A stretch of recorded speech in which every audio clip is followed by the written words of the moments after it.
Food, Culture, and Globalization. It's a really fun course. It's a very interesting course because it's interdisciplinary. So we try to approach the question of food from a number of different angles. We look at it through politics, economy, culture, art, history, to try to understand sort of how food intersects in every avenue of the experience and history of Buenos Aires. And the students are also invited on many, many occasions to go explore the city with specific questions. In this field trip, we first stopped by cafe bar called La Posada, which used to be an old almacén here in Buenos Aires.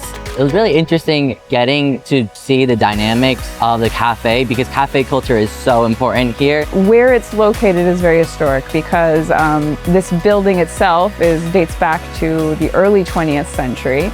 And it actually used to work as an old almacén, which the students know from previous classes was the way that local people used to buy food within neighborhoods. I think for me, because my dad's Argentinian, it's been really interesting seeing culture that I've experienced, that I go through, in like a completely different lens from my own. Dr. Ubelaker's class explores not just food and culture, as the name suggests, but also the history and politics behind food and culture as they are completely intertwined. I think this is really awesome. I think we need more of it.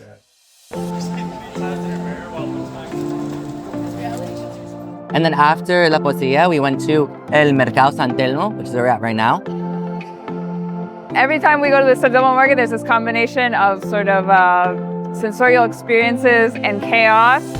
The students have to go out and do these 5-minute observations with the idea that they start to ask questions about this space. While we were walking around, observing the different stores and the different kind of restaurants and making observations, so we did a couple of writing exercises about what we're seeing, the type of people that we see, and how they're interacting with this space, not only the food, but also with the workers here and the different stores and what they're selling. Trying the foods and being in the spaces kind of grounds our learning in a way, and it makes us more connected to what we're actually discussing. It makes it less theoretical and more just about real life, and that's what food is, right? So I think it makes it more real.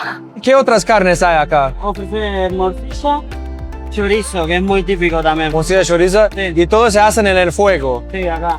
I think this multifaceted approach to looking how food and culture intertwine really teaches you about the history and context of a country in specific, and I think that's really important. It's a beautiful city, and it's a city that offers so much for young people to explore. It's a city that really has many things for everyone. It's a welcoming place, and I think it's also a place that the students find extremely easy to navigate. I would say to somebody, an incoming NYU student coming to NYU Buenos Aires, to leave their expectations at the door.